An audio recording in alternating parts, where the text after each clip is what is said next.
The United States and Iran on Saturday concluded a second round of high-stakes talks on Tehran's nuclear program, agreeing to meet again in a week's time. Foreign Minister Abbas Araghchi led the Iranian delegation, while Trump's special envoy Steve Witkoff represented the U.S. The Oman-mediated talks in Rome lasted 4 hours, according to Iranian state TV, which described the atmosphere as constructive. Tehran and Washington, D.C. have had no diplomatic relations since shortly after the Iranian 79 Islamic Revolution. A new round of talks is scheduled for the 26th of April in Oman. In a tense diplomatic setting, Iran and the United States held second round of nuclear talks at the Oman embassy in Rome on Saturday, an effort to revive dialogue and avoid further escalation over Tehran's atomic activities. Iranian Foreign Minister Abbas Araghchi and the US Middle East envoy Steve Witkoff once again held indirect talks with an Omani official ferrying messages between the two sides, a format agreed upon after a similarly mediated first round in Muscat.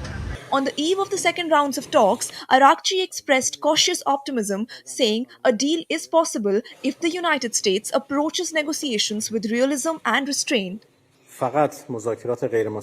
We are only engaged in indirect talks with the US side, and the reason for this is clear.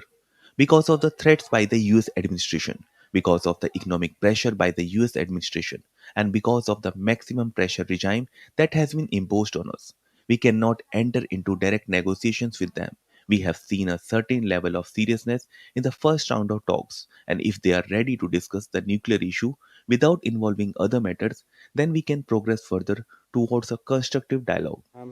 Years of sanctions, economic mismanagement, and isolation have devastated Iran's economy. The brunt is being borne by the middle class and women in particular, amplifying domestic pressure on Tehran to find some relief. Well, I think the first round of talks was fairly predictable in advance of the meetings, in the sense that both parties were going to essentially break the ice and get together, and it appears that that went off, quite smoothly and without any real problems. But this second round is a lot more complex, especially because of some of the utterances that were made by the various parties in the days that pursued the first meeting. Donald Trump, who ditched a 2015 nuclear pact with Iran, has doubled down on his maximum pressure policy since assuming office for the second time in 2025, reinstating sanctions and demanding Iran halt its uranium enrichment.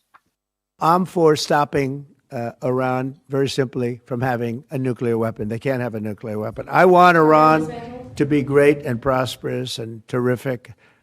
I stopped them once they were broke and they didn't have any money for Hamas. They didn't have any money for Hezbollah. There wouldn't have been an October 7th disaster. They were broke. They had no money, and they weren't spending it to terrorist organizations because they had none. Washington accuses Tehran of inching closer to nuclear weapons capability, an allegation echoed by the UN nuclear chief, who warned this week that Iran is not far from possessing the bomb.